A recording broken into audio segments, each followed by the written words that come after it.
Welcome to another episode of Comedy Wham Presents with me, your host, Valerie, and sometime co-host, Miss Purrington. We bring you articles and podcasts featuring the best in Austin comedy in all its shapes and formats.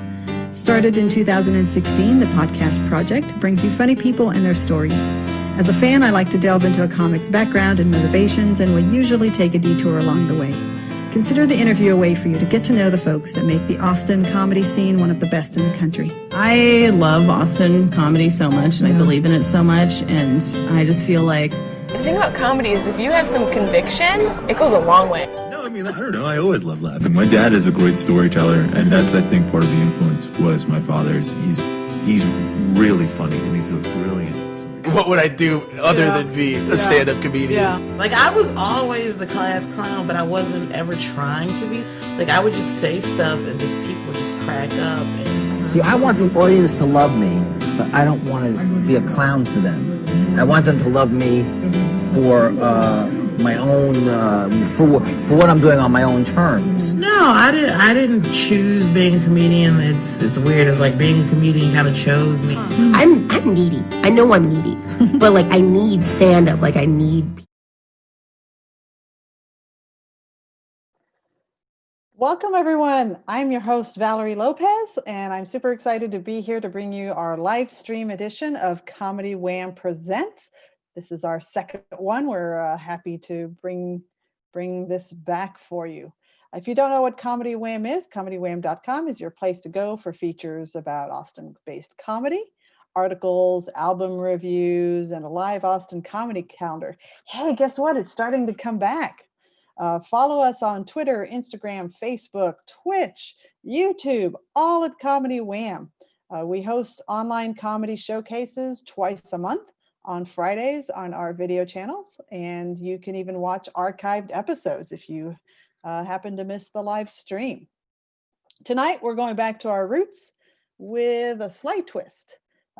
This Comedy Wham Presents interview podcast is now live streaming, giving you a chance to both watch and even participate in our one-on-one conversations. We're still a podcast, but now with video. And as a bonus for those of you who are watching live on Twitch, Facebook, or YouTube, we'll have a Q&A segment towards the end of our interview, and you can submit your questions via the chats. And finally, we are accepting donations to our Comedy Wham PayPal account if you'd like to support our very special guest. So let's get started. Tonight, I am really, really excited about our guest. I met her, and I think I have the festival wrong, but I'm just going to say it was an Out of Bounds comedy festival. It might have been the Southwest ago, and I have been paid. I could ask her if I could interview her. Well, you know, things have happened, and it's just not been possible. But if you have watched her in any capacity, which she's been on our online showcase, Comedy Wham, Isolation Comedy, like 4 or 5 times. She's super bubbly, high energy. She's so easy to love as a comic and as a human being, too. What you don't get from her really nice, sweet personality is that she is a ferocious roast battler. She made it on the Comedy Central roast battle for, I think it was on the 2nd season. And she's not only an incredibly gifted comic, she hosts podcasts. I think she hosts two, but the one that I know her the most from is the 12 Questions podcast, which interestingly enough for a comic focuses on issues related to sobriety. She does do a lot of festivals. She jumps in both feet into just about anything she takes on. And I'm super, super excited for you to get to know our guest tonight. And now Comedy Wham presents our guest, Anna Valenzuela. Hi, Anna. Oh my gosh, I'm so honored to be here. All those compliments, I don't know what I'm going to do with myself. Like, I was just like, oh my gosh, especially because you've been so patient with my ADD spaz brain. And oh my gosh, I am so grateful to be here. And I'm grateful that we're finally recording this podcast because I also have wanted to do your podcast. And I also have wanted to go back to Austin. Hey, Austin, book me. Come on, you know you want it. But yeah, it's great. It's totally great. I'm glad you guys comedy is coming back in Austin. Is it coming back safely? Are people getting like It is coming back safely from what I can tell. So I okay? think compared to the other cities in Hmm. Texas, Austin has taken a very, very conservative and cautious approach. Like shows were starting to happen in San Antonio and Dallas and Houston, and Austin was not ready for it. And then we kind of got hit with a death blow with our biggest comedy club venue, Cap City Comedy Club, closing R.I.P. down permanently. Yeah, RIP, say a blessing. Um, so that leaves really only one small venue which hasn't opened up, but I think comics were, looking at these other cities and trying to figure out how can they do it. And the weather has started to cool off a little bit. So now we're seeing the outdoor comedy shows happen. So that's what we're seeing here in Austin. And I know that in Nice. LA, I didn't even mention that you're based in LA. Yeah. Yes. Uh, Now in LA, there's like all sorts of variety. I mean, I know the Comedy Hmm. Store is doing kind of a version where the comics are performing inside, right? But then it's streaming to Yeah, they get streams to the patio. I did, yeah, and then there's also the original room has this weird window, which always used to be so haunting because in yeah, the that's right. summertime the light would come in until like 8, Uh-huh. and that is always weird to perform in the light for tourists that are just like, "Where's Chris Rock?" And we're like, "But we're trying to make it, like laugh. You could." Oh my gosh. What are we hearing? I think you and I are the only ones hearing whatever we just heard. It sounds like somebody was making a drink in a tumbler.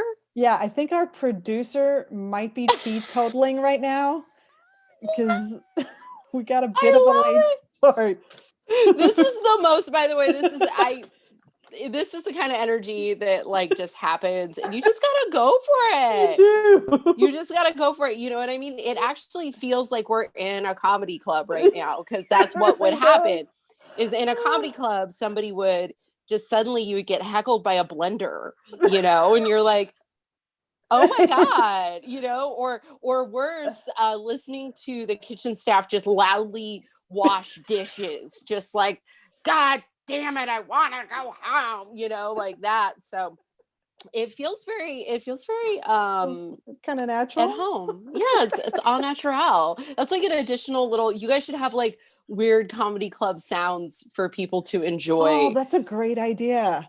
Yeah, yeah, yeah. Like maybe do a tech drop, like where somebody in the middle is just like, Yeah. "Hey,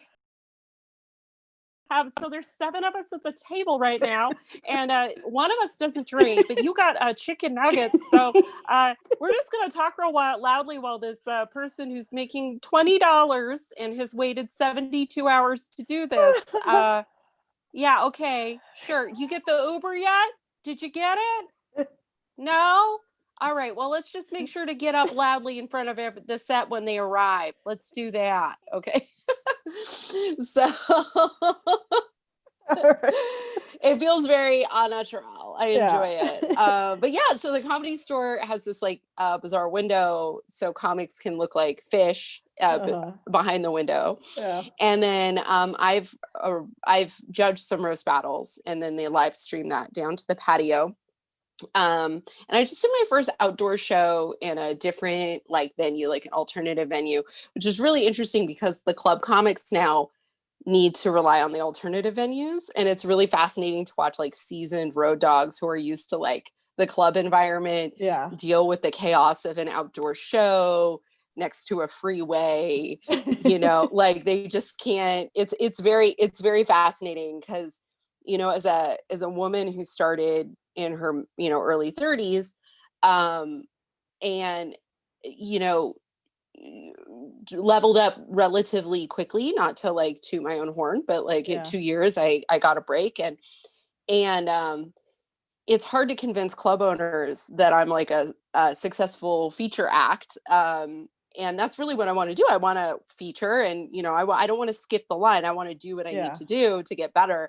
But it's been difficult to convince them for that opportunity. So it's fascinating now that more shows are outdoors and there's that chaotic environment that's been very much my domain for the last few years, to watch these seasoned comics kind of struggle with the spontaneity of it and the strangeness of it and the disappearance of laughter. And, how do you engage people that are 6 to 7 feet apart? So it's a very fascinating time in comedy.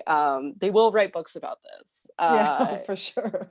Yeah, For sure. it's very odd. Well, I do want to get to the whole what has been happening during the pandemic and the shutdown, but actually this podcast has an icebreaker question to kick everything off. And so I want to go back to that, and then we'll kind of I love an icebreaker. Yes. I love it. Okay, so here is the challenge for you. One word to describe your past.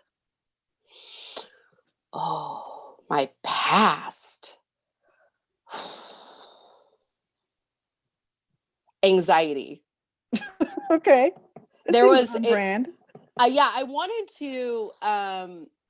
to say, because I'm taking this like level 2 brush up class right now, and the teacher called me she called me a rascal, which is very I was like, oh, that is my Twitter bio now. I am a rascal. I'm officially a rascal. And but a lot of that is driven by a lot of anxiety and self-doubt. And it took a lot of work to get to a place where I could have a dream. And I was really surprised to find out that dream was comedy. Mm-hmm. And so, so my past self, definitely anxiety.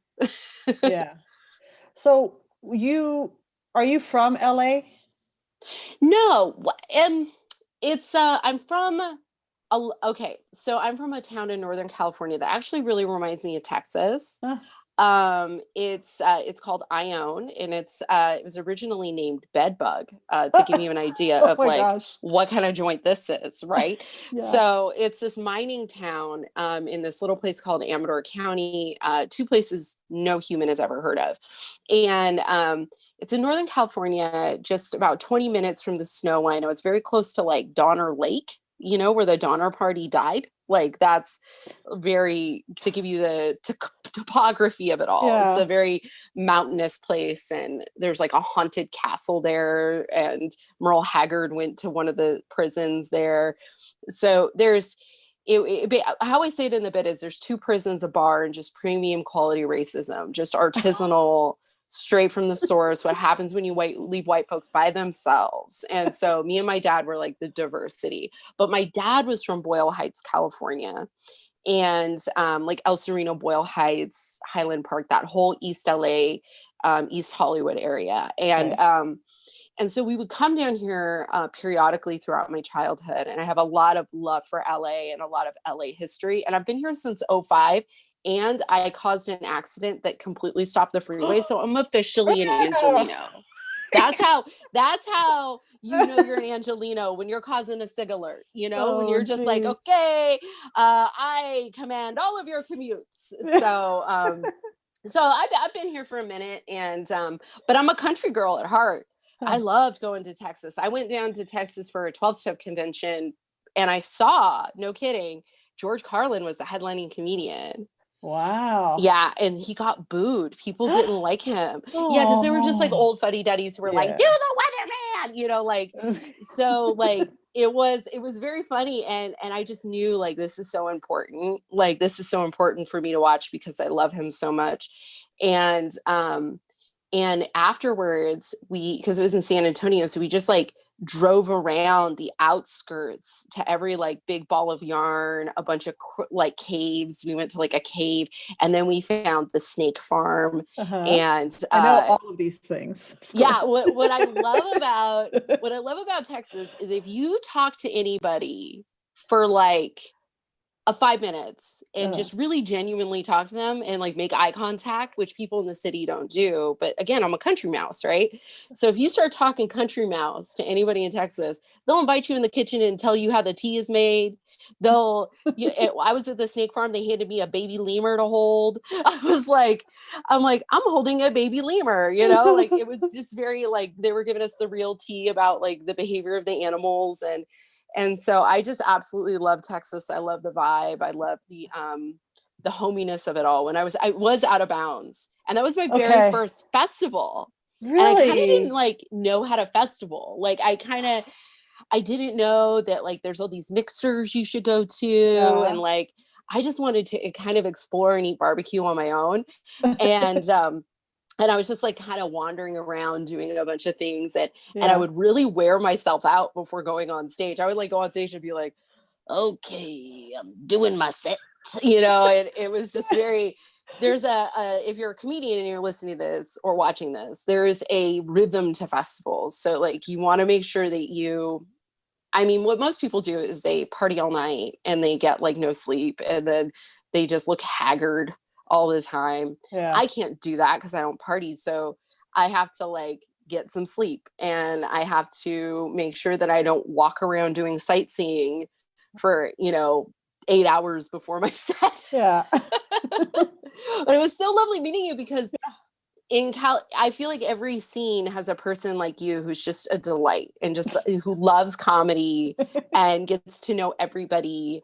And it's like, I find a you in every city. And I remember texting the you here in LA, who was a friend of mine, and saying, I found the Texas you. And she was like, that's amazing. And when I'm in Northern California, I find that person, because I was a fan for so long. Like I love comedy, and I love I love it. It's anxiety producing. A lot of comedians are like very challenging people, myself included, like I'm not perfect. Clearly today demonstrates a lack of perfection on my part. But I'm very, I'm just so grateful to be on stage and to be me and to just do it and explore it. It's very cool to me. So we're going to explore some of the themes of your background as a Latina woman. Sure. And because I have also the Hispanic surname, I know what my Hispanic family is like, and it's all laughs, and it's all cattiness, and it's all ball busting. So may I make a similar assumption about your family? Yeah, in a lot of ways, like it's so weird. I call myself, both jokingly and seriously, like I'm the nexus of what cultural erasure really is, because I don't speak the language. Like I am learning. I'm on Duolingo. I was talking to the dog in Spanish. I was feeling very into myself, right? And my dad was really trying to, because I grew up in a town that had no diversity, right? So my dad was just trying to get me to assimilate. He didn't even speak Spanish in front of me.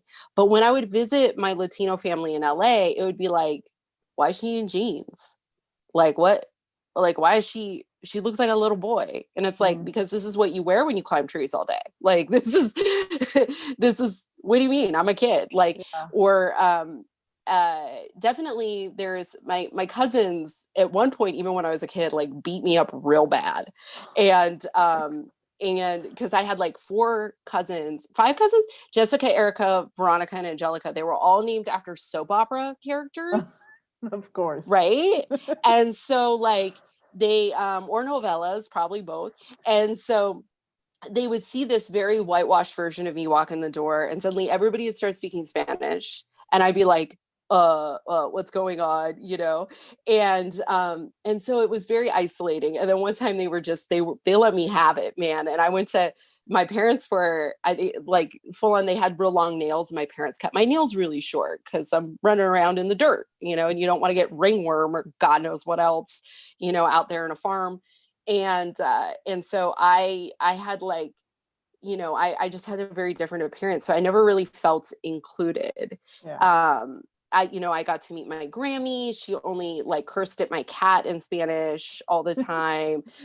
Like they were very whimsical people, but my dad was really like my cultural touch point. Like my dad did bus balls all the time. He lied to me just for like, why do Latino parents do that? They're like, oh, we're going to lie to you.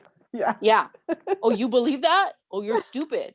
Well, I guess you're gullible, huh? Okay, you got to live with that now. Like, and like, that's the sort of enculturation to like toughen you up because this is a world that will deceive you, right? And so, so it was that cultural touchstone. And then he got very sick when I was about 12. And he got sick with this very, it's a Parkinson's type illness. I say Parkinson's on stage because it's hard to get into. Like, he died of an illness related to Parkinson's that like 700 people die of a year. It's in the same family of illnesses that Robin Williams discovered that he had.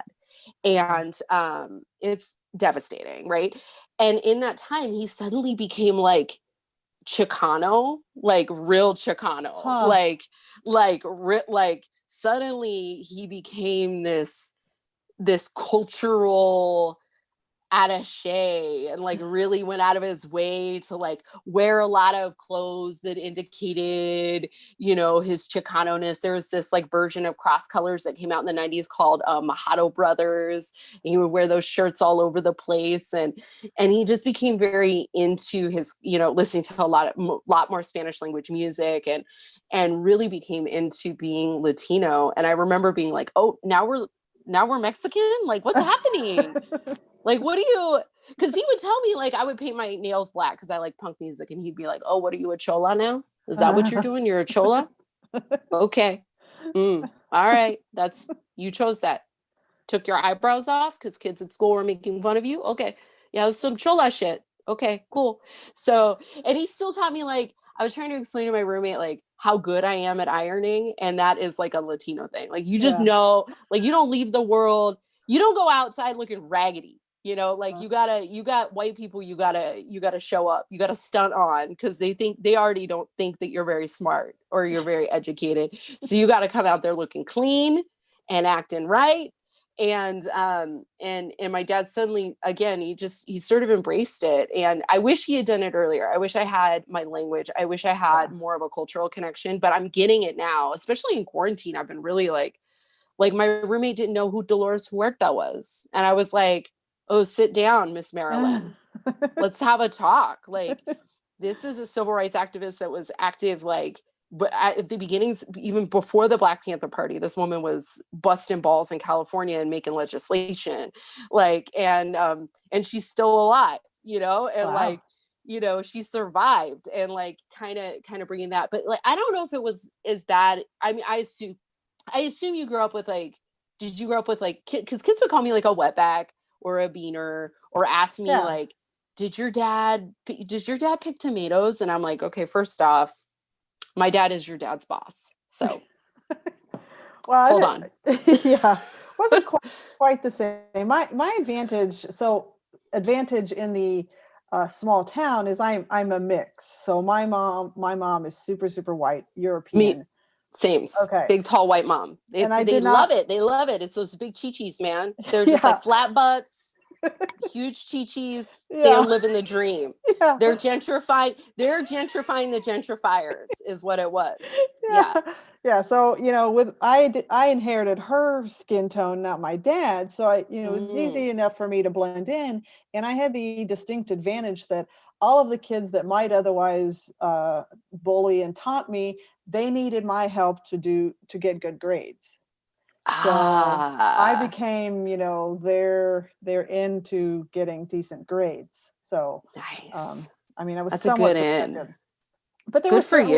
Yeah. I mean, certainly in elementary, because when my hair started growing on my legs, and I had no idea. Yeah. I had my dad's Hispanic, thick, dark hair on my legs, and I got teased mercilessly, and I didn't understand, anything. So, it's kind of like, oh, what? Oh, this is this is the burden of the Hispanic. Yeah, nobody tells you child. that, like, here's what happens. Like, little Latino children, they grow up, and you can see it in pictures of me. They're like, they're skinny, then they get squishy, then they get skinny, then they get squishy, and like square squishy, you know, SpongeBob SquarePants bod, you know what I mean? Just like stout. And then one day you wake up and you have size D boobs out of the blue. Just no question, just chi-chis out the gate Yeah. and hair everywhere. Yeah. Just your eyebrows are growing around down your back, and you got mustaches and arm hair. And I gotta tell you, up until my 30s, I shaved my arm hair. And I was like, yeah, I went through that. yeah. Yeah. It's such a weird thing. I loved it. It was not a great show, but ABC had this show called The Fosters. And in one season, did you dye your hair blonde? Did you ever dye your hair blonde? No.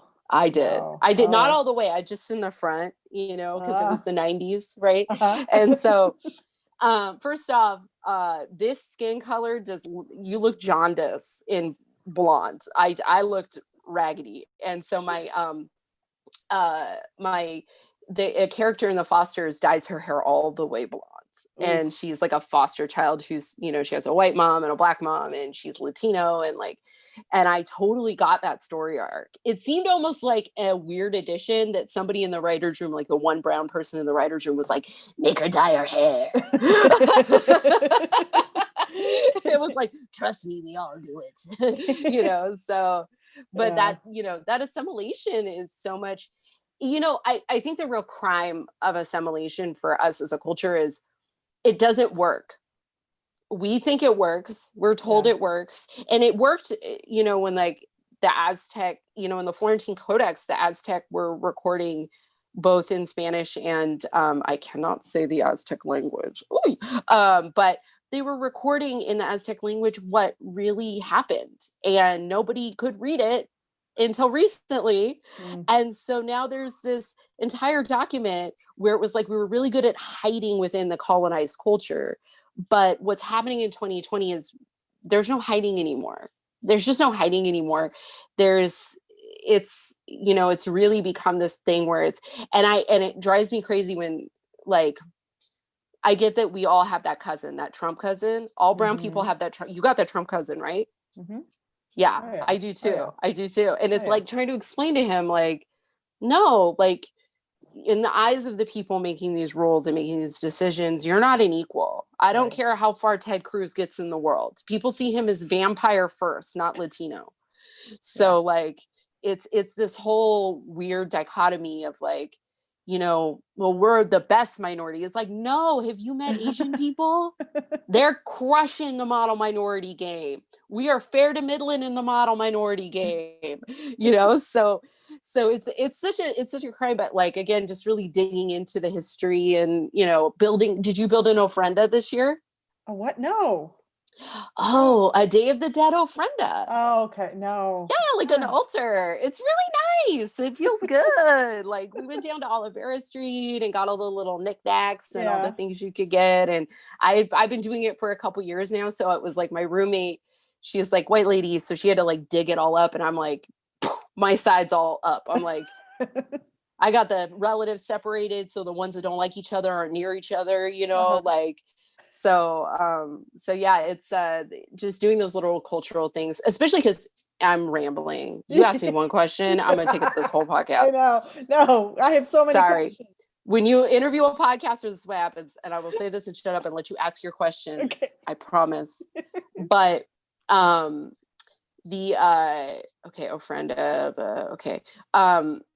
I got into comedy, I didn't think of myself as a Latino comic, right? Yeah. But there was a moment where a producer's looking at me and says, is it okay if we bring you out to mariachi music? And I was like, oh, I mean, we're not that kind of like brown.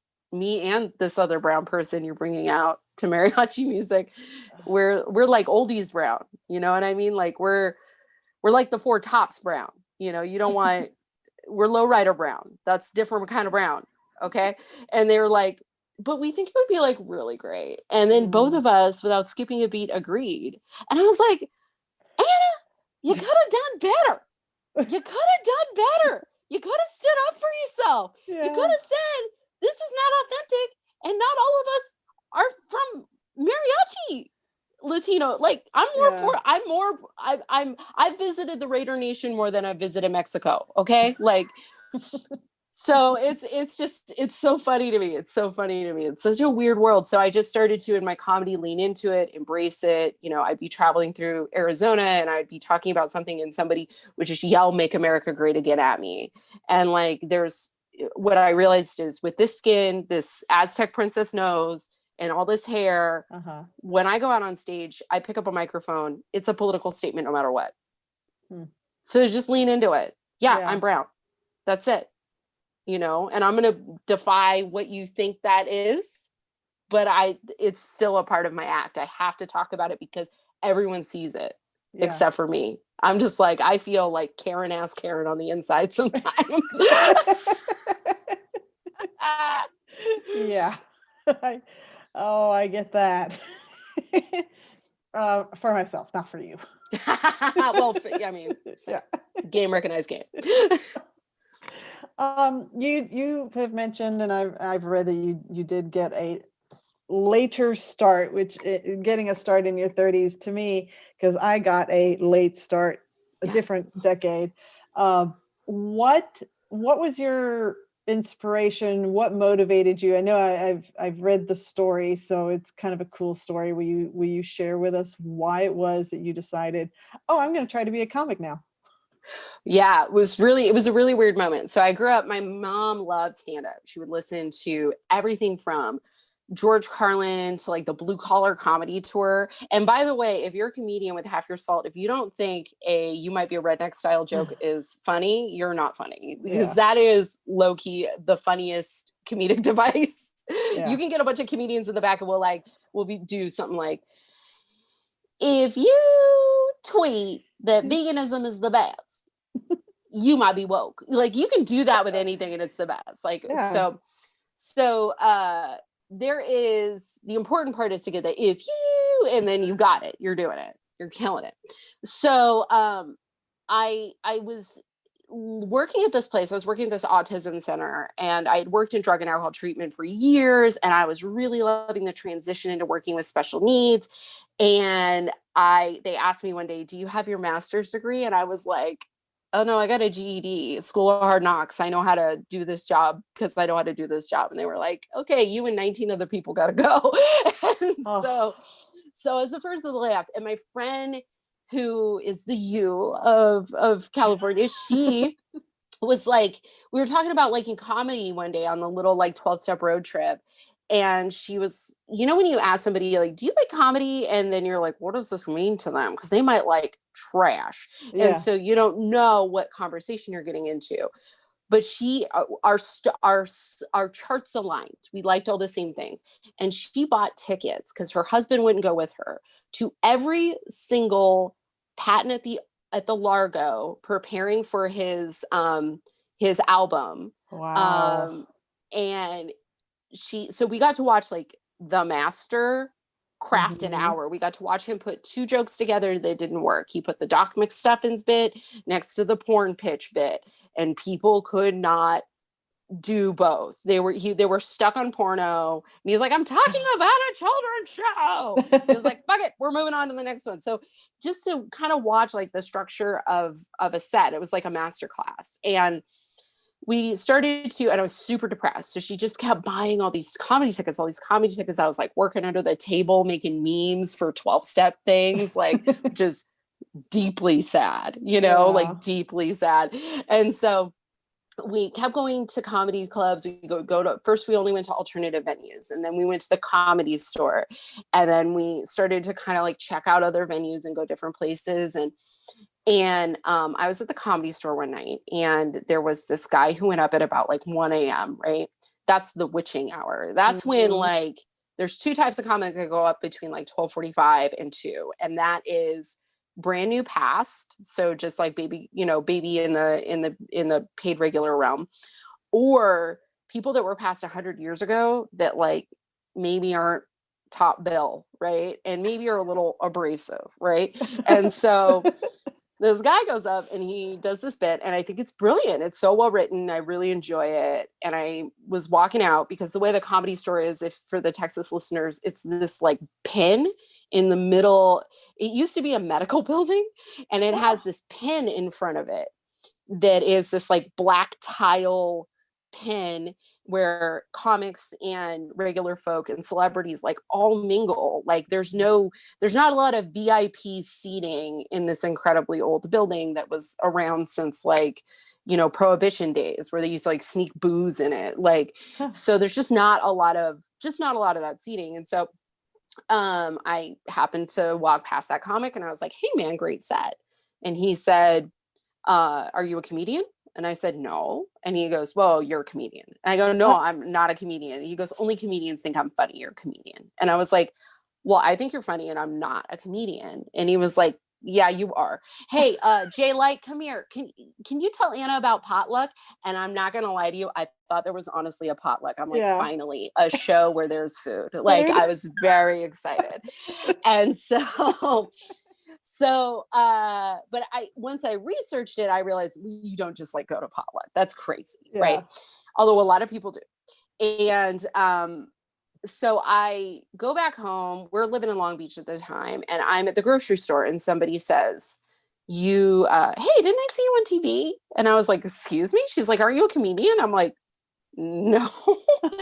And I'm like in my office and I'm listening to stand up while I make these sad memes. And my boss pings me and he was like, hey, you like laugh randomly in a very quiet office, maybe like tone it down because your laugh is crazy. And I was like, oh, okay. And then he pings me, it seems like you really like stand up. Have you ever thought of doing stand up? And I was like, no. And it just kept happening. People kept pushing. My own therapist was like, have you ever thought of doing stand-up? And I'm like, oh wow.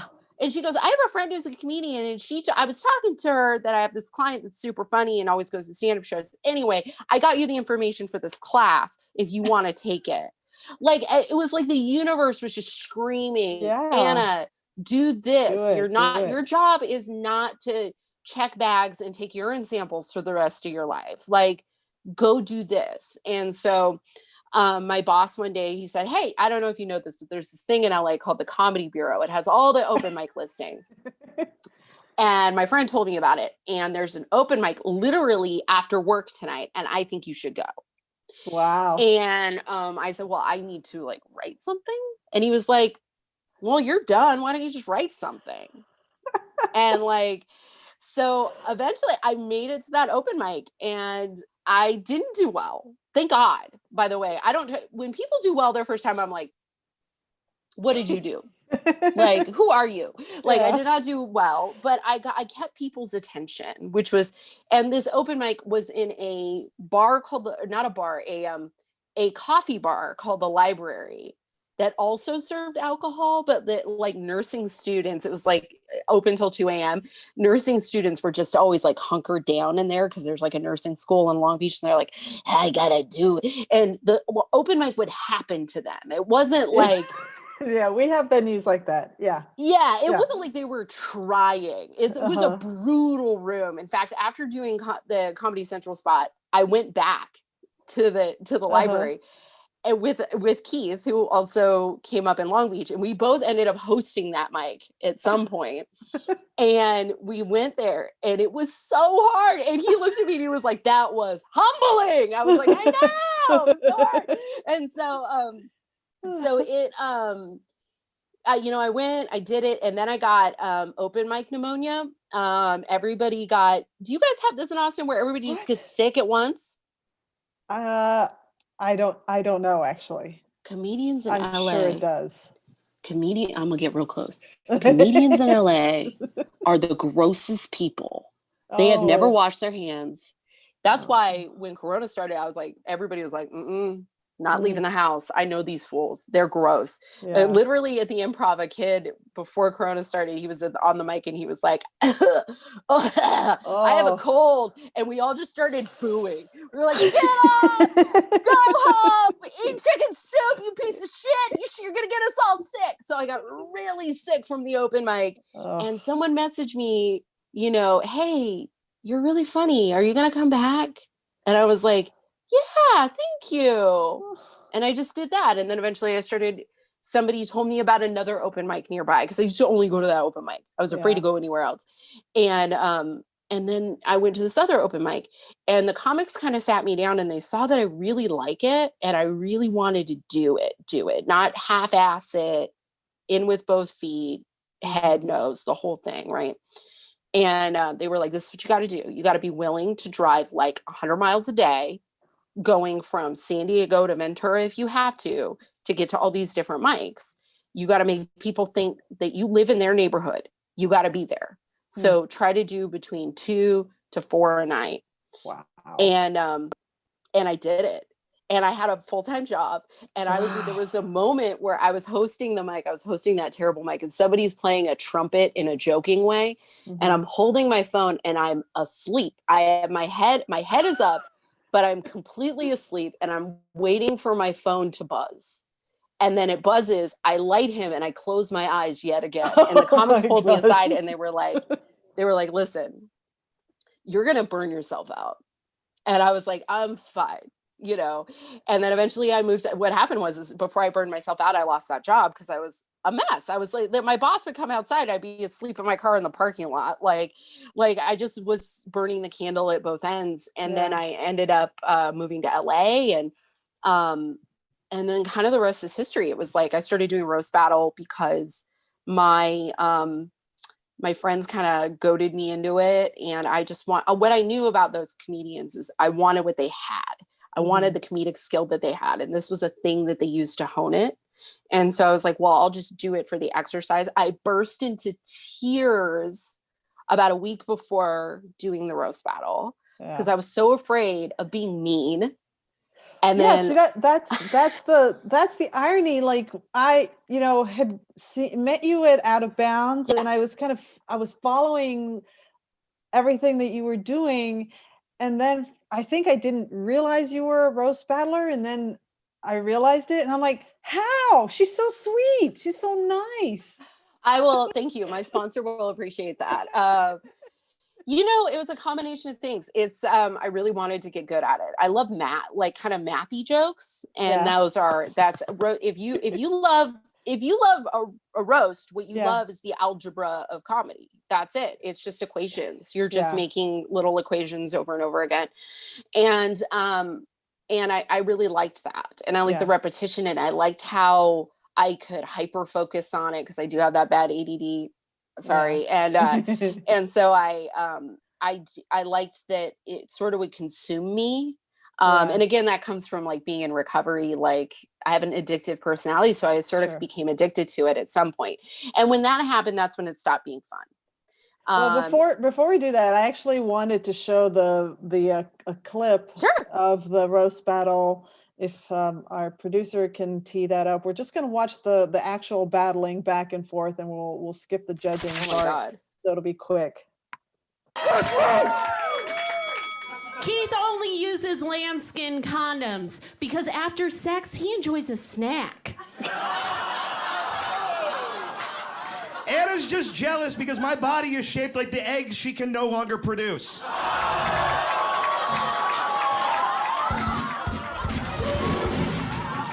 Just thinks I'm old because I'm 4 years past his life expectancy.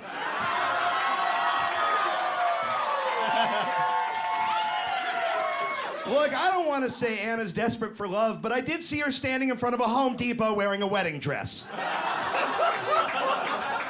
Keith told me he has a really big dick, which makes sense. The average blue whale penis is 8 to 10 feet. Anna has a long face, buck teeth, and she once fucked a married man. What I'm saying is, she's a horse that caused divorce with no remorse, of course. Last joke. Keith's a fat bisexual. So you could fuck his neck, his back, his pussy, and his crack.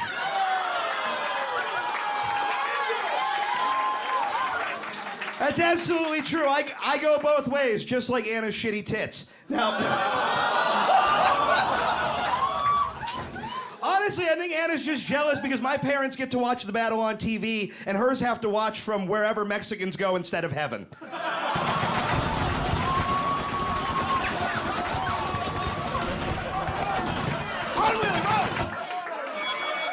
All right. Oh my God. Leah looks in That shock. was Are you okay? That's really tough. We're still hearing the audio. Okay. It was great. That was like, I haven't watched that in its entirety in forever. Oh my Yeah. God. I mean, I've seen a few of the roast battle shows. Yeah. They've come through with South by and Moon Tower from time to time, and it is like it is very. I don't want to break it down to it being formulaic, but there is a formula to being as effective as possible.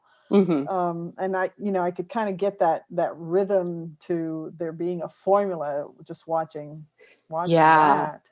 Yeah. Well, it was, that was a particularly challenging roast battle for me because Keith was like a mentor. Like I would drive him to his shows and he would nag the producers into putting me on, and we would talk about jokes, and he was really supportive. And when we did it, and also that's edited funny. I'll tell you the real order of the jokes I told because it was bananas.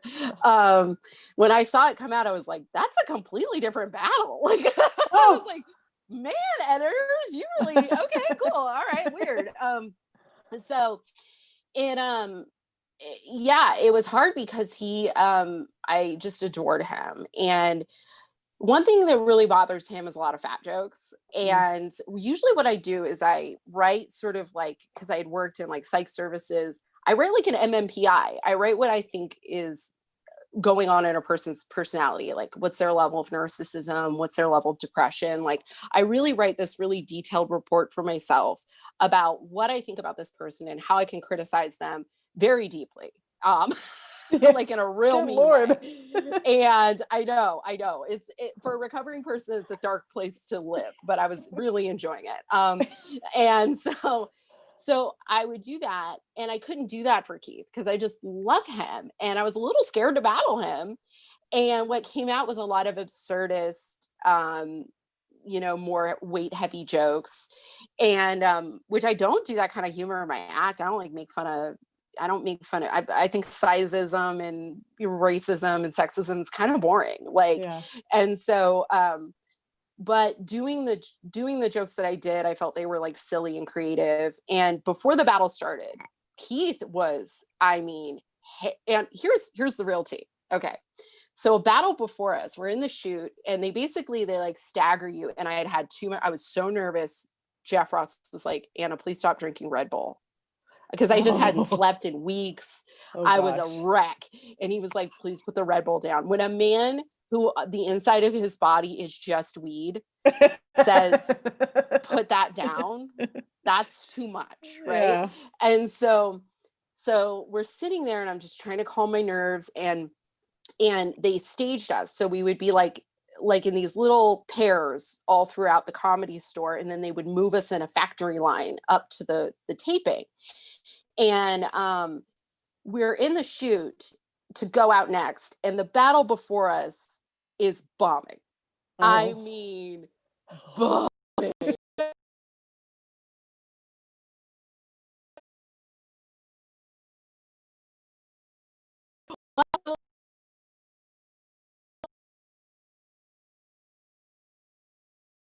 Terror. We were just like, what do we do? And so we got out there, and Keith, in a stroke of genius with the judges, made fun of me for 5 minutes before the battle even started. Oh. And I'm kind of going back and forth, and I'm smiling with my professional makeup on, like I'm just like smiling, and he had been talking about my age for a really long time, which I knew that was the direction the battle was going to go in. Mm-hmm. So I kind of had to, the thing with Keith is you got to be a strategist, because if you're like a white dude who's like well-dressed, he's probably going to call you gay or the slur around that. Right. So if you're a woman, then it breaks down to age, weight, and sexual activity, right? So you got to kind of be a strategist with him. You got to know where to kneecap him so he doesn't come for you too hard. And so before the battle started, or first joke, it popped into my head to say, well, Keith's just jealous because I'm going to live, I'm already 5 years past his life expectancy. And the room went bonkers. And I realized that my opening joke was not as strong as that rebuttal. And I said, okay, your turn. Because I was just like, well, that did it. And so to open on a rebuttal is a really strategically insane thing to do. And that's kind of why the room just went like, after that, because even the battlers hadn't seen it. Mm-hmm. And so it was kind of, I know I'm sounding like I'm jerking myself off here, but it's true. It happened. And so that's what happened. And then the jokes were a little different in the order for both of us, actually. And it was really interesting. And then kind of miraculously, and I think mostly just to kind of justify, because TV is arbitrary and really it doesn't matter who wins a roast battle, but very miraculously I won. And there was suddenly this tension in the air because people thought that if you didn't win the pre-show, because that's road to roast battle, so they're doing this show kind of saying like, this is how our battlers got here. Mm-hmm. So like they couldn't people thought if you didn't win your road to battle, you wouldn't make it onto the main show, which turned out not to be true. By the way. Okay. You just had to be funny. You just had to be funny and into it. And we were also entrenched and really under the mistaken belief that that entertainment in some respect could be a meritocracy. And the truth is it's not. It's completely arbitrary. In reality, they know who's going to win before you go out on stage, and that show is a reality show at its core. So they know what's going on. So it was a very fascinating thing to go through, because suddenly people that had really been my cheerleaders and really been like my little brothers or my big brothers, like my big comedy brothers, but my little life brothers, and like suddenly the vibe got very competitive. And I was also very sick at the time. I was also very sick. I had a problem with my uterus and I was bleeding like buckets. So I was anemic and was having trouble remembering things and emotionally self-regulating. But you could have cut one of my titties off and I would have went on stage. By the time we did the full roast battle show, I was wearing adult diapers under my dress. So it was like, that's how bad it was. And so, it was an interesting thing, because then all my friends went off to write for television. And my job full time became haranguing Medi-Cal to give me surgery to fix my uterus. I was just like, like they would call me and be like, so yeah, I got this writing gig. It's like super stressful. And I'm like, I bled so much. I had to go to the ER and everything in my mouth tastes like nickels, like, and so it was just a really weird and interesting time, but I'm so grateful for it. So grateful for the experience. And shortly after that, I did like 2 more roast battles in the belly room because they were trying to figure out who was going to be on season 3. And then I just tapped out. I just couldn't.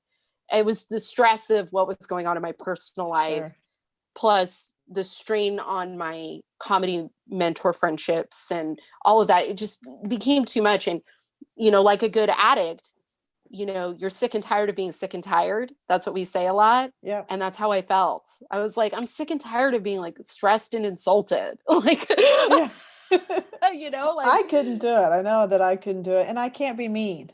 I mean, I can be mean in some narrow circumstances, but I couldn't be mean in a roast. I couldn't do it.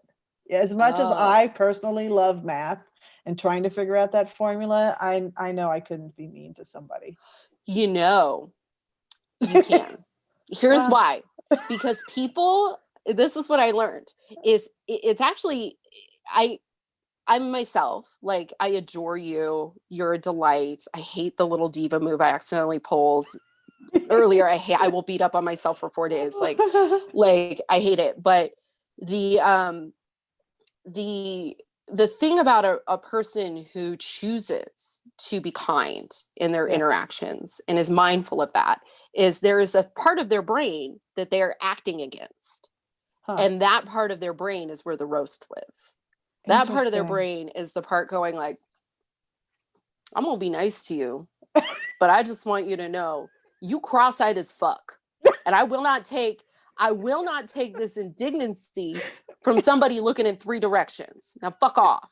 You know what I mean? Like there is a part of your brain that's super feisty, and also being Latino, it's like the greatest compliment I ever got after doing the show is I was at a 12-step meeting. This old cholo kind of waddles up to me, right? He comes up to me. His name's Tomas, right? He comes up. He was like, "Hey, I was watching TV last night. I saw you playing the dozens," and I was like, which is prison speak for roasting. And I was like, "Yeah, man, I got to do a TV show last year. That's why I was so stressed out." And he goes, "You did good. But when that motherfucker called you ugly, I thought, where is he? Where is he? I'm gonna take him." And I was just like, that to me was the most, like, it felt like the most cool, like, validation. My father's passed away, so that's the validation that, like, that's so great. Or I was performing up in Modesto, California, which is Northern California, but it's a predominantly Latino neighborhood. And people really treat it like it's like ghetto, but that's not true. Like saying ghetto is just saying there's just people that aren't like there, calm down. So I got off stage and this old man comes again, but he's more like Paisa Tejano, like, white boots, the whole nine. And he comes up to me and he goes, "You know why you're funny?" And I go, "Why?" And he goes, "You're one of us." And just walked away. And I was like, like, oh, take that. I wanted to be like, can I like call Comedy Central and have them tell you that? Because, oh my God, like it felt really good. So yeah, it was a big moment. It was a lot of fun. And hey, cat butt, you could totally, I love a cat cast. I'm very into it. I'm surprised my cat isn't screaming bloody murder at me. Yeah, I'm surprised. But yeah, you could totally do it. Yeah. You just have to confront the part of yourself that wants to. Yeah. Well, but don't do anything that doesn't bring you joy in comedy too. It's like, when it becomes a fucking job, it's not fun anymore. Like when it was just all our friends just shooting the shit and having fun. There was also a thing that happened at the Comedy Store where they had, after the show aired on television, everybody wanted to be on it, and somebody signed up to be on it and they missed their spot, and then they reported it to the health board because we used to take an 86 occupancy room and cram like 150, 200 people in that thing.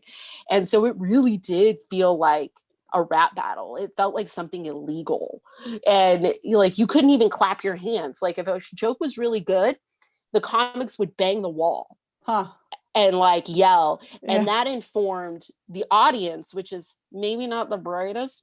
They informed this very angry, mean, dumb audience what was a clever joke. Because otherwise sometimes they couldn't compute. They were just so in the serotonin of hate speech and that they wouldn't know what was funny. So we had to tell them. And when that couldn't happen anymore, the tone of it changed in the room in a very dramatic way. Then it just really felt like hate speech just living by itself.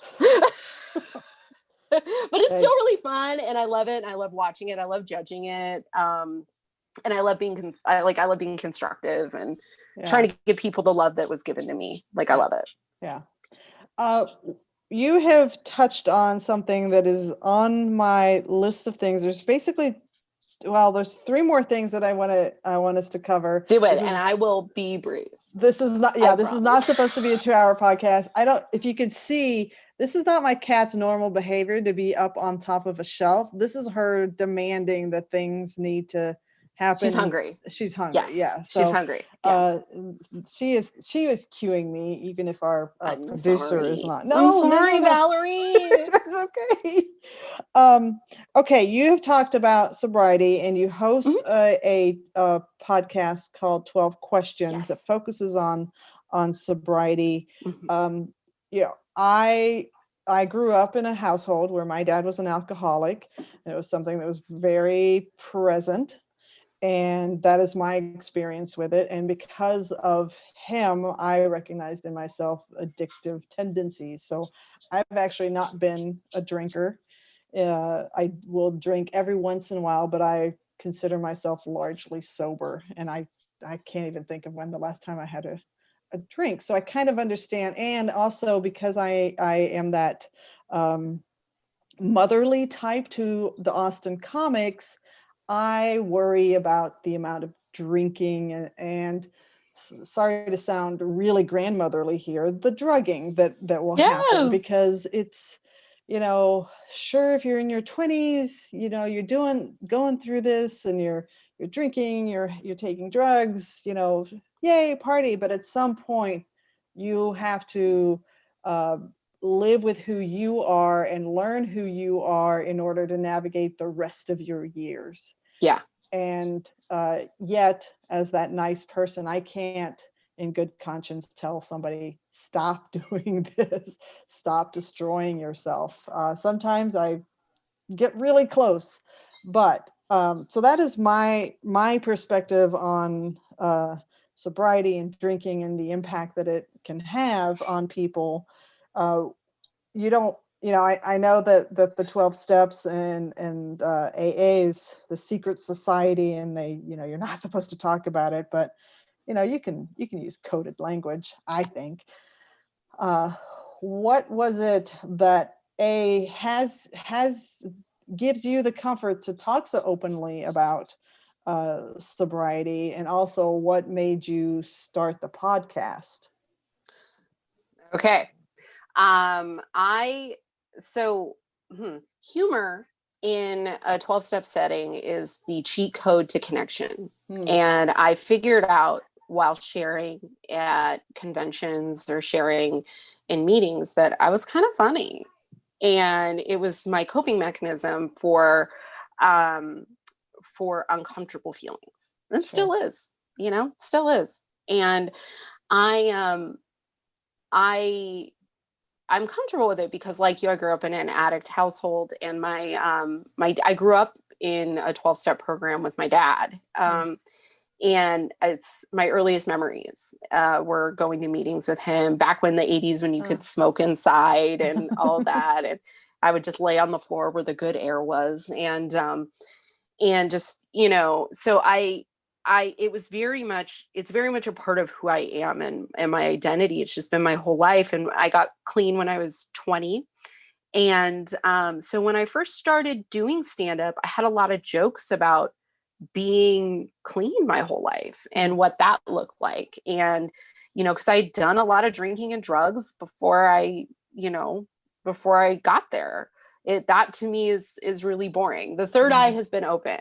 I did acid and watched Hail Bop crawl across an Arizona sky. I'm good, and so when I started doing stand-up, it very much became a topic. And how the podcast happened, very interesting. I was at the Comedy Store. Same guy I complimented who called me out for being a comic, always checks on me, calls me all the time. He's like, "Hey, how you doing? I just want to check on you." He reads my scripts and checks my packets for me. Very sweet. And I call him the best, worst person in the world because he's a scoundrel. And I asked him, I said, how do you, because what was happening, and I'm sure this has happened to you, is you go to an open mic and comedians or show, and comedians know that you can listen. And so they just barf their emotional trauma just into your mouth, just like, blah, blah, blah. Like they don't understand that just because somebody takes legitimate interest in you does not mean you burden them with all of your problems. Right. So I was getting really emotionally drained at shows because people would just be like, "I want to bring my personality disorder into your sphere." And I'd be like, okay. And so I went to the Comedy Store and I was like, "Hey, how do you avoid these people just sucking up all your energy?" And he said, "Well, you can walk away from any conversation you don't want to be in anymore. I do it all the time." He said, "But that means you have very good interviewing skills and you should start a podcast." And then he turned to another comic and said, "Hey, Anna's going to start a podcast." And so he did something my dad would do, which is do it, chicken, do it, or you're going to embarrass yourself. And so he said, "Anna's going to start a podcast." I said, "He just decided that for me. Don't listen to him." And he goes, "You really should." He goes, "You know what? You're a 12-step person. You should call it 12 questions and ask people 12 questions about their lives." And then he just walked away. And again, it's like when the universe puts something in your lap, just accept it. Just explore it. If it's not for you, you don't have to do it. I've started and stopped that podcast now 3 times. And, you know, because it got overwhelming. But what it turned out to be is a positive outlet, especially during the roast battle times. It turned out to be this positive outlet where I could talk about things that matter to me and, you know, talk about real human experience with people and get to know these comedians in a way that feels genuine and is not in a competitive environment. Yeah. And one thing that you said about wanting to take the kids and tell them don't do this. The thing is they're not going to listen. Comedians don't even brush their fucking teeth. You know, like that's why they're all missing teeth, because they don't brush or floss. Yeah. You know, they can't even. I used to show up at open mics and they started calling me mom because I would have my snacks from work and they would be like, "Hey, you got any food?" And I'd be like, "Have you eaten today?" And they'd be like, "Yeah, I'd be like, "Cigarettes aren't food, bro. Like, you got to eat you can't just go to 7-Eleven and live on a chili dog for 24 hours. It's going to kill you." And so, like, I'd have, like, fruit. And, like, because I was like, "You're all going to get scurvy."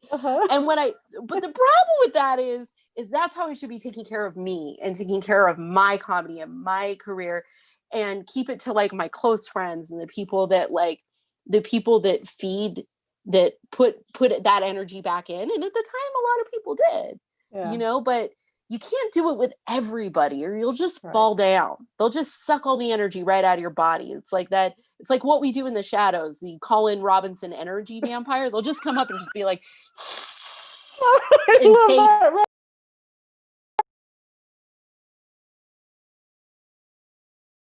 boyfriend and I, who's also a comedian, when somebody really like lands on me and really starts doing that, he'll look at me and he'll go, and I'll laugh.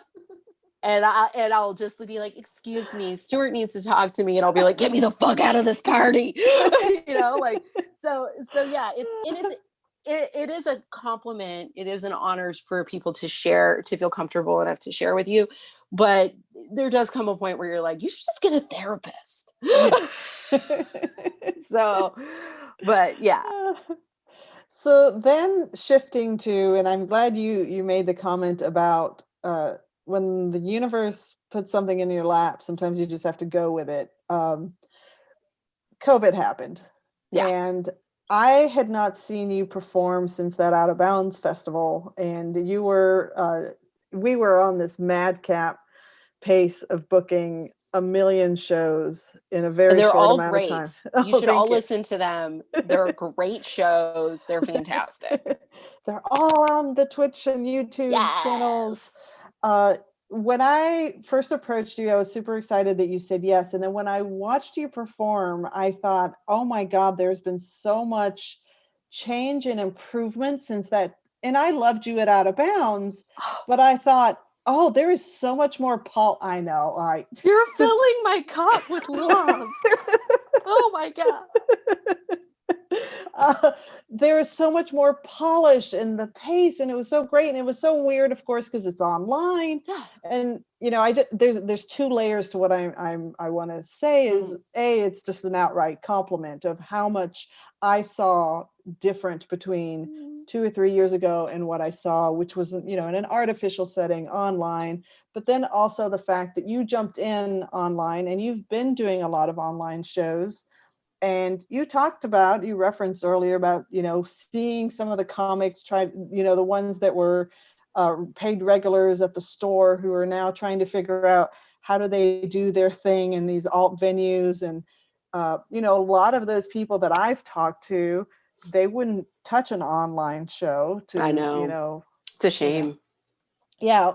I mean, part of it I understood because I had talked to a manager who explained that, you know, this is their livelihood at this point, and they want to make sure that they have a source of income, and we can't guarantee that. We're donations based. But you jumped in and you've done a lot, and it speaks to that spirit that you have of, well, you know, when something lands on your lap, or, you know, you jump in, or maybe it's just part of your genetic coding of resiliency. Oh my God. My therapist does not know this, but she's very happy we're having this conversation because I don't always feel that way. here's how I feel about online shows. And first off, thank you so much. Between Out of Bounds and COVID, I traveled a lot and I worked a lot of clubs and I traveled around the world. I got to do comedy in Southeast Asia. I got to see how some comedy that we do here in the States does not translate. So you gotta kind of shift it for an expat audience. And it's been a very cool experience. And even in COVID, I've started taking a lot of classes that I didn't have time to take, like screenwriting classes and voice acting. And I found out Maria Bamford took a stand-up class, and I found out who taught it, and I talked them into letting me in, even though it was a level 2 class. And it's really been amazing, actually. Shout out to Judith Shelton. It's really been amazing. Because she asked, like, what do you want? I was like, I want my joke writing to be the next level. I'm really good at being a rascal. I'm really good at being this kind of person. There's 2 things that I'm bad at. I'm bad at levels. I tend to hit every audience with like 11. I turn my amp up to 11 because that's how I feel. Yeah. But I have to work on giving them levels because there's a lot of jokes of mine that don't sound very intelligent until she made me do a deadpan exercise. And I had to do all of my material deadpan. I was just like, trying to do it, and then all of a sudden I go and then I would just smile creepily into the camera and then like pull it back. But you got to be adaptive in comedy. And I love shows that force you to be adaptive. There's a show out of Phoenix, Arizona called This Week Sucks Tonight, and I've watched headliners watch that show and be like, why did I agree to do this shit? Because it's sort of roast battle meets the Benson interruption meets a news show. So you have to be good. They'll ask you, what's your favorite type of porn, and put it on behind you while you're performing. Like, they're crazy. Right. So you got to be adaptable, but I like that. I like spontaneity. I like the weird things that can happen in these shows that are kind of like roast battle. I like something that's very organic and insane that the audience is only going to get once. I really like that. And because I've been that audience member and walked away from shows going, I'm never going to see that again. And that's why live comedy is better than a special, because you're never going to see what you just saw again. That was a moment and you had to be in it. You couldn't record it. It's not like a concert with music where you spend half the time with your phone in the air now. It's like, you got to really pay attention to what's happening or you'll miss the moment. And for a person who struggles with focusing, that's important. And the Zoom shows, by the time, so I was supposed to go on a tour through the South, then the East, then come back, do all of the Pacific Northwest, and then go to Europe. That was going to be my 2020. I was not going to be home at all. I bought the tickets. Some of them were not refundable. Like some of it, there was a lot on the plate. And what I didn't realize is I was exhausted. Because I also was balancing day jobs because LA is super expensive. And again, I can't convince clubs that I'm a solid feature. No one wants to bring a sober old woman who has a boyfriend on a road. You know what I mean? There's just hi, I'm a wet blanket. You want to bring a wet blanket on the road? I'll make sure that you don't get scurvy. No one wants that. They want to take a dude they can high five and take to the strip club. What they don't know is I will go, but I will talk to all the strippers all night. So I really needed to rest. Needed to rest. And so my first couple of weeks, I think you were the first show you put me on a Zoom show. I think you guys were the first one. And what I really quickly realized is I don't like commuting. It takes 30 minutes to an hour and a half to get fucking anywhere in LA. And so, no, I love it. I can just roll out of bed and I can just do my set. Yeah. And 2, you can play with the medium itself. And so you can move around. I've been opening with, I did a live comedy show and why are old men always trying to close talk you? This guy came up to me and he was like, hey, can I talk in your mouth? Can I talk in your mouth, please? And what I do, if you're listening to this audio format, what I do is I just put my mouth on the camera, basically. And so you can play with it. You can use little props. You can use your tiny hands. You can grab your vibrator and pretend it's a microphone. You can do anything at home. And because it's Zoom, there's a freedom to it because it kind of doesn't matter. There's no agents or managers showing up to Zoom shows, although if they are, holler at me. But like for the most part, it's comedy for the sake of comedy, for the enjoyment of comedy, for the people who need to laugh. It's a very pure form of comedy. Yeah. It's just different. And comedians, like addicts, recovering addicts, do not care for change. And so it's just different. I would say allow it, have fun with it. You know, my boyfriend and I did a show where we both made fun of each other. And at one point he just walked into the background of my shot with his headphones on, talking shit to me, you know, and people like freaked out. I've put on a dinosaur suit and run around in the background of my roommate sets, you know, like, you know, you can really have fun and be silly and be absurd and still try material. I've built a lot of new bits in quarantine that are not just about quarantine. Yeah. You know, that's like incredible. Yeah, that's great. And like, so I think it's really great because again, I'm getting on in years and I don't want to be driving around the city all night anymore. You know, I don't have that. In the first year, everything's so frantic. No matter what age you are, you're just like, oh, I just got to get another set. I love it. Oh my God, I love it. I love being around. And then the pink cloud fades and then you're like, I'm tired, get off the stage, that joke never works.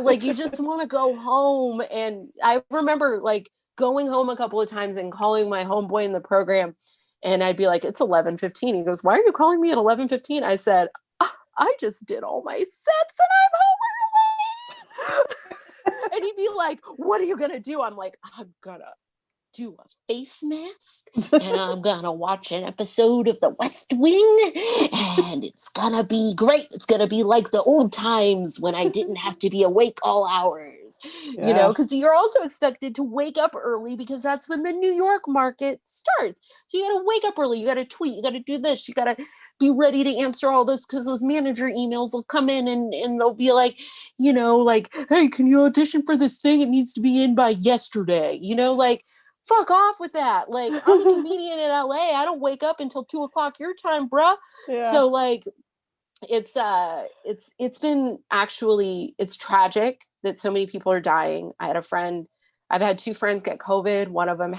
got so sick she had to have physical therapy to learn how to walk again. Oh God. And another one didn't know she had it and did a film shoot. And then the test came back after she had another test that was negative. A test came back positive. And like, you know, and she was super sick, but she wasn't like, I think I really have corona. Like, so, you know, it's like being safe right now and remembering that this is a terrible time. And while as comedians, you know, a lot of comedians will be like, I'm going to take my ball and go home. And it's like, what a missed opportunity to adapt and learn how to perform in awkward situations. Because you know what? Film shoots, mad awkward. AGT auditions, the most awkward thing in the world. You know, it's like, I'd rather have a gynecological exam than in front of those producers than actually do my jokes. Like, you know, there's a lot of really awkward scenarios that you can work through those nerves on Zoom because it is a little adrenaline boost at first. You're like, I've never done this before. And it does, it's just something new. And like, it's not really about you. You know, the pandemic didn't happen to you. It didn't happen to your career. It didn't happen to, you know, your hot 5 new minutes or the album you wanted to record or the tours that you had booked and the plane tickets that you bought. The pandemic happened to all of us. And you can sit around being sad about it, or you can help another person and maybe take some time to help yourself, whether that's taking a break from comedy, reading books, you know, taking classes that you didn't have the time to take before, like I'm doing, you know, going to more 12-step meetings, like, you know, doing whatever it is, doing more yoga, doing whatever it is that brings you joy outside of comedy, because comedian is not an identity. Comedian is a job. It is a job. And being a human being is your identity. That's something completely separate. And if you merge them, like I've done, like every comedian has done at any point, if you merge your success or failure as a comedian into your self-worth and into your identity, then you're going to end up in a very dark place. And so you gotta let it breathe, let it go. Yeah, you're gonna bomb sometimes on Zoom. It's gonna be painful because you can see yourself bombing. Yeah. Ooh! Yeah. Ooh! And not every show is as well run as your show. Some shows I won't do anymore because they suck a butt. And like, it's like you got, first off, get a trip. Here's the tip. If you're a Zoom producer, either do it all just a Zoom show. Don't Facebook Live that shit. No one's gonna watch it. Do it on Twitch. That's where all the comics are going. Port it onto YouTube. Do it on Instagram, which is kind of weird because you can't hear the audience. You can just see their little hearts and shit. But for some reason, any show that's main selling point is, on the Zoom, it's gonna just be comics. So everybody's gotta just be comics right now. And then it's only gonna go to Facebook Live. For some reason, that is an indicator, maybe not worth your time. Okay, because we got a Facebook Live, but we also got the YouTube and Twitch. Listen, I started by saying that you are one of the best shows for a reason. Your tech is on point. You're always fabulous. You guys are so structured. I always forget because there's a little delay. It's like, okay, there's a delay. Is that okay? Now I'm on. You guys really do it. And I so appreciate that because I assume people are still watching and people are still really into it. And I'm so grateful for you putting that together in such an organized and beautiful fashion. Well, does that make sense?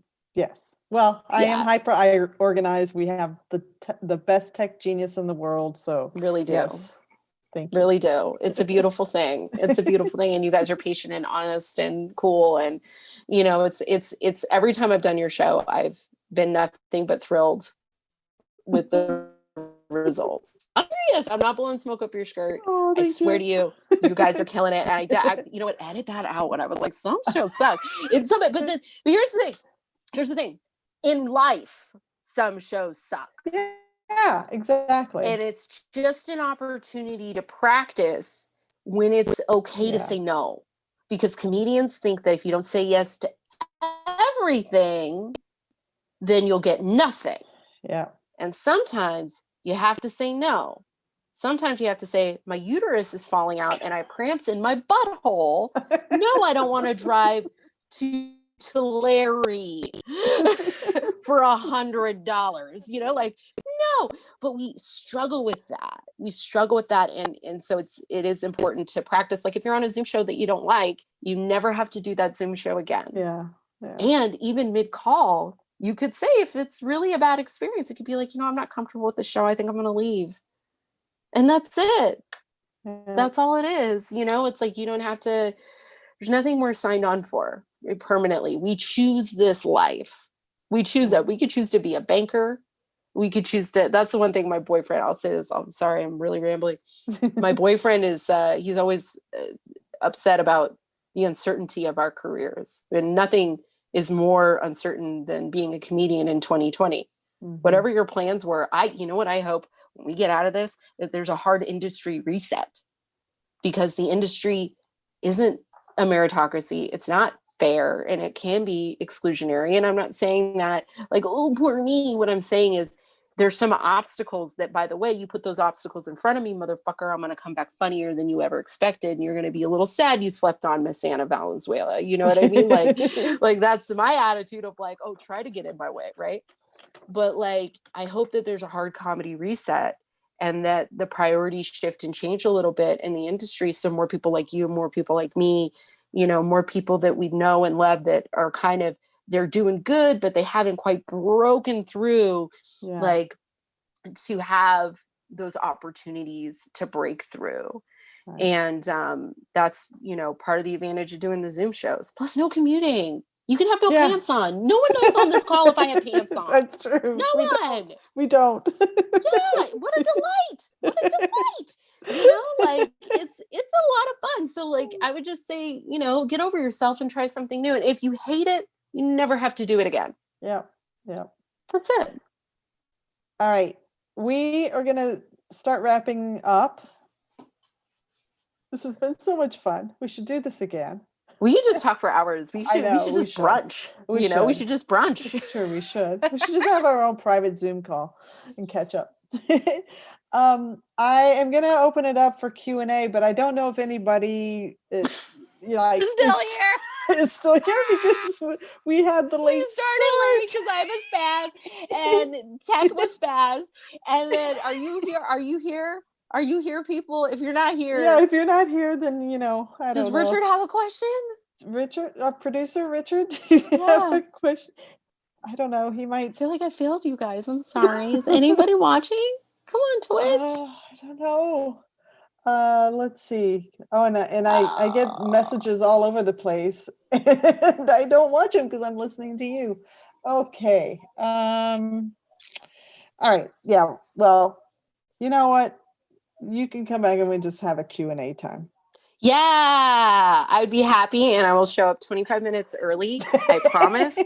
And the tech will be perfect. Yes. And I'm so sorry again, and I'm just so grateful to be here. And seriously, I will anytime come back for Q&A. Anytime. Yeah. Okay. Is there anything I do want to be mindful of time, but no, I saw something that said you were working on an album. Is this? Yeah, well, producer, hello. I'm waiting for the producer to get me back to track. I have a EP that I will be releasing. It's literally a set I did in February. Oh my gosh. Yeah, it's like the last time those jokes can really be told without the specter of a pandemic. So those jokes will be released hopefully soon. It's about 13 minutes long. I'm going to send it to Sirius. So just I'll put it on all the streaming resources. So let's manifest that my producer, who's well out of my price range and hooking me up, kind of gets it done soon. So there's that. And then I also have a podcast called 12 Questions, and we want to see it grow and flourish and be the best. So give it a listen. It's two comedians, myself and Dave Yates. And Dave Yates is he's a road dog from the Midwest, man. And you've got my positive, dabbing every 20 seconds energy.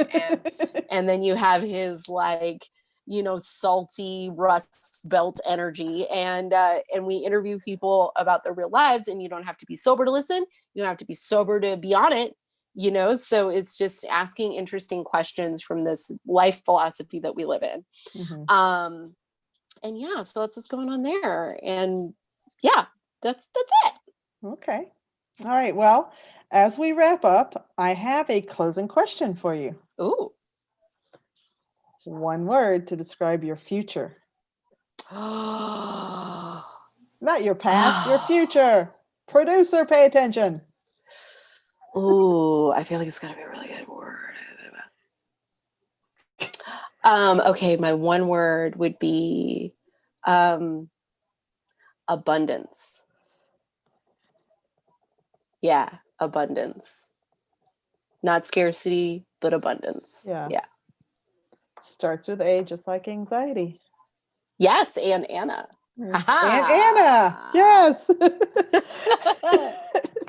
Well, that is a wrap on Comedy Wham Live with Anna Valenzuela. We hope you have enjoyed learning about the beautiful Anna with her tiny hands, which she didn't bring out. You want to bring out your tiny hands? They're here. Yay! They're here. I got my tiny hands, guys. I got my tiny hands.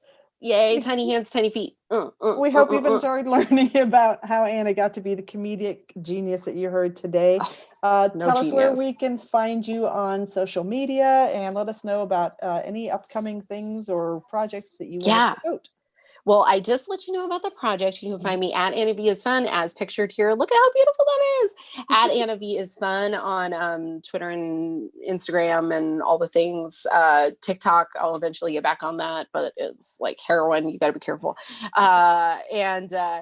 So you can find me on all the things. You can find me at annavalenzuela.com and Facebook. And yeah, check me out, and I'd be happy to. Gosh, I've got to play some parties over Zoom, which was really fun. Cool. So just check me out for bookings and hangs and listen to the podcast and support Valerie Lopez, everybody. She's a goddamn national treasure and deserves your support. That's so sweet. You're so sweet. Look for the article about Anna and the podcast episode to be released on comedywham.com. And of course, follow us on Twitter, Instagram, Facebook, Twitch, and YouTube. Listen to past interviews on iTunes and review us while you're at it if you're listening to the podcast episodes. A huge thank you to Richard Goodwin for recording and making the technology possible to do this. And thank you to Matt Farley of Moturn Media for the music that you heard up top. This has been Comedy Wham Live online with Anna Valenzuela.